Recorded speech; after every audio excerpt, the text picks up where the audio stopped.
Allahu Ekber, Allahu Ekber. La ilahe illallah.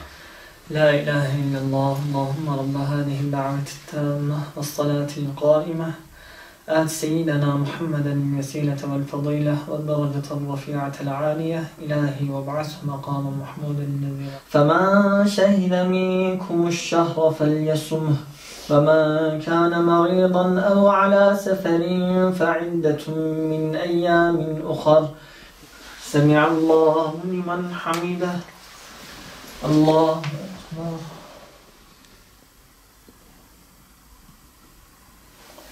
Allahu Ekber. Esselamu Aleyküm ve Rahmetullah. Esselamu Aleyküm ve Rahmetullah. Zülcelali Hakkı Subhanallah.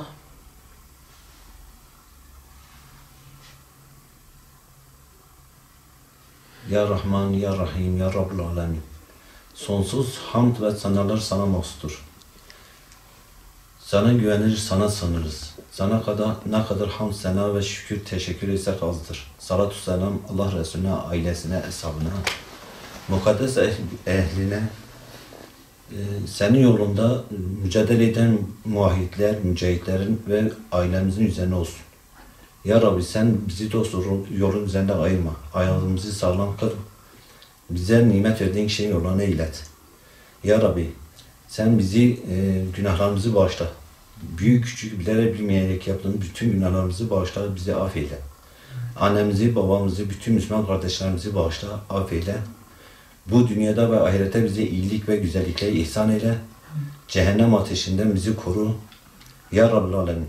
Eş ve çocuklarımızı ve bütün Müslümanlarımızı güzel ahlak ve terbiye üzerinde terbiye eyle.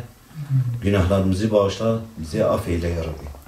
Ya Rabbi, temiz, bol rızık bize nasip eyle. Ayağımızı dosdoğru sıratal müstakim üzerinde ayırma. Bizim sıkıntısı olanların bütün sıkıntılarını gider, borçlarını kolaylaştır. Bu dünyada bütün Müslümanların yardımcısı ol. Kurtuluşları için bütün Müslümanlara yardım eyle Ya Rabbi. Ya Rabbi, Kudüs için bizim orada tekrar namaz kılmamızı nasip eyle, müzafer eyle, sıkıntılarımızı gider ve orada mücadelemizi müzafer eyle. Amin, amin, amin. Elhamdülillah Rabbil Alemin. Eûzu billahi mineşşeytanirracim. Bismillahirrahmanirrahim. سبحان الذي أسرى بعبده ليلا من المسجد الحرام إلى المسجد الأقصى الذي باركنا حوله لنريه من آياتنا إنه هو السميع البصير. وآتينا موسى الكتاب وجعلناه هدى لبني إسرائيل ألا تتخذوا من دوني وكيلا ذرية من حملنا مع نوح إنه كان عبدا شكورا. صدق الله العظيم. سبحان ربك رب العزة عما يصفون وسلام على المرسلين والحمد لله رب العالمين. Kudüs, Mescid-i Aksa, eğer Kur'an-ı Kerim bir coğrafyada inmişse bu coğrafya muhakkak Kur'an coğrafyasıdır. Bir coğrafyada yaşanan bir olaydan veya gelecekte yaşanacak bir olaydan bahsediyorsa bu coğrafyada Kur'an coğrafyasıdır. Bir coğrafya hakkında insana sorumluluklarını hatırlatıyor, insanın yapması gerekenlerden bahsediyorsa bu coğrafyada Kur'an coğrafyasıdır. Ve eğer bir coğrafyanın kutsaliyeti ve önemi hakkında bahsediyorsa muhakkak ki bu coğrafyada Kur'an coğrafyasıdır. Ve bu 5 temel şıkkı kendi bağrında barındıran Kudüs'ümüz, Mescid-i Aksa'mız. Eğer Kudüs'ten, Mescid-i Aksa'nın, Kudüs'ün fethinden bahsedeceksek birçok önemli şahsiyetten bahsedebiliriz. Ama ben şu 5 öncelikli şahsiyetten bahsetmek istiyorum.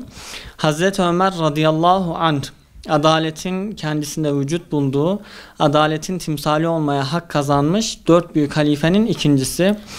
İkinci sırada Hazreti Ömer radıyallahu anh'ın Kudüs'e vali olarak tayin ettiği ve Kudüs'ün ilk valisi olmaya hak kazanan Usame ve bir sonraki şairin de dediği gibi en sevgili sultanımız Selahaddin Eyyubi, bir sonraki İzzettin Kassam ve son olarak Şeyh Ahmet Yasin gelmektedir.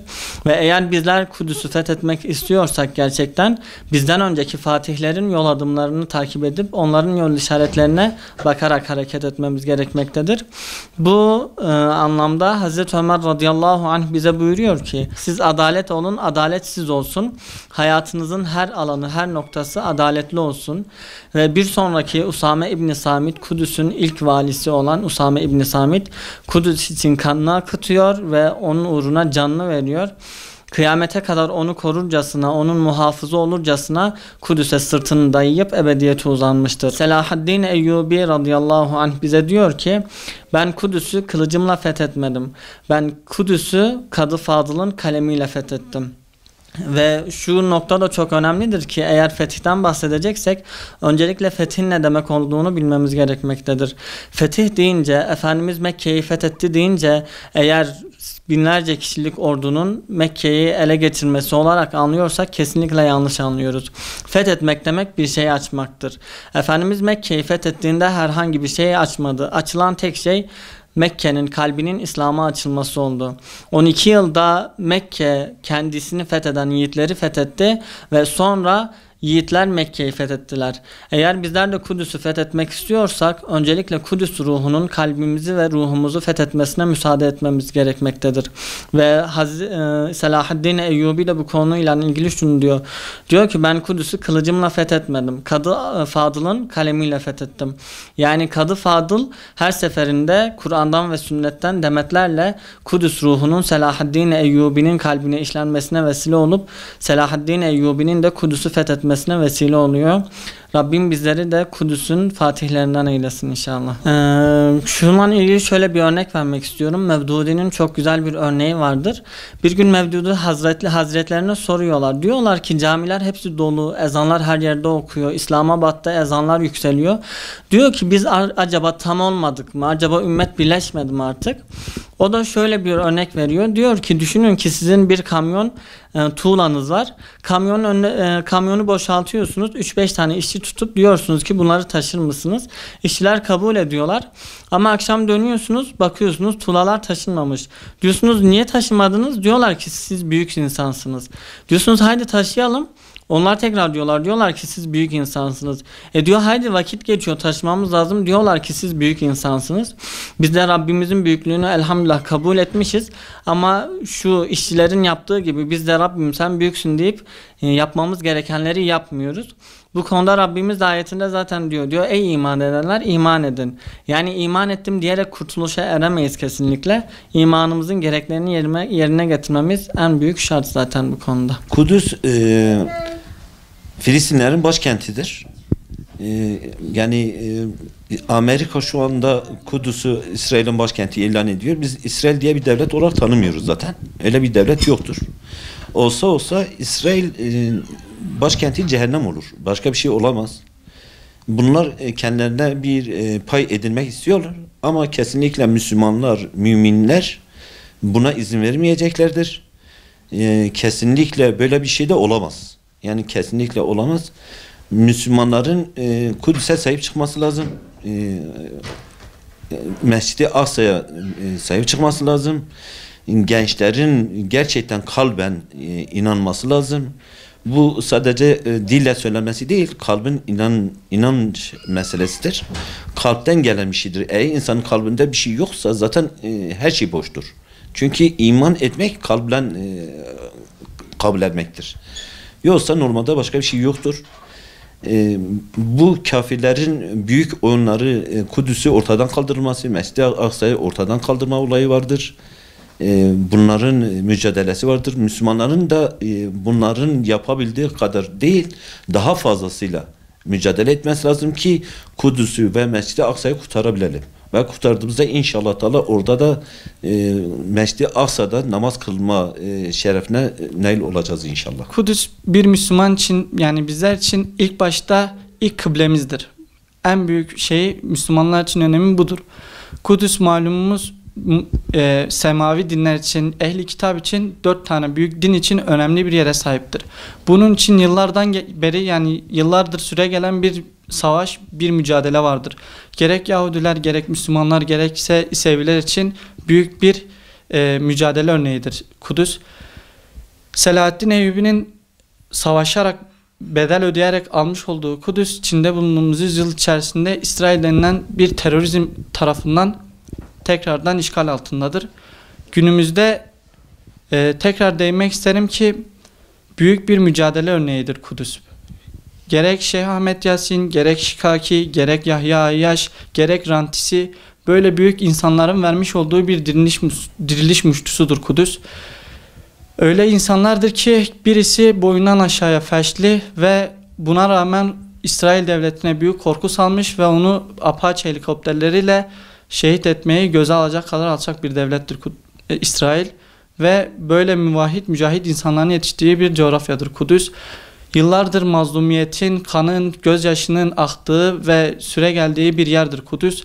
Ve inşallah Teala Allah nasip ederse tekrardan Kudüs Müslümanların eline geçecek ve bu Müslüman muvahhidlerin, bu mücahitlerin direnişiyle, bu Müslümanların onurlu, izzetli direnişleriyle tekrardan Müslümanların eline geçecek ve Rabbim inşallah bize de orada tekrardan Müslümanlara namaz kılmayı nasip edecektir. Onlar ne kadar kendilerini parçalasalar da, onlar ne kadar kendilerini bin parçaya bölseler de Kudüs İsrail'in değil Filistin'in başkentidir ve Müslümanların kutsal toprağıdır. Hiçbir zaman İsrail'in olmayacaktır. İsrail'in başkenti olsa olsa cehennemin dibi olacaktır inşallah. Kudüs Müslümanlarındır. İsrail'in başkenti cehennemin dibidir. Ya Resulallah, ben Kudüs'üm. Allah'ın dokunulmaz kıldığı 3 hareminden biriyim. Yeryüzünün süslerinden bir süsüm. Kalbinde Mescid-i Aksa'yı taşıyan, sokaklarında peygamberlerin yürüdüğü, güldüğü ama hep öldürüldüğü. Bu yüzden uzundur yasım. İniltilerini duyduğun derdimi, dinlediğin o kütük misali beni de duy, beni de dinle.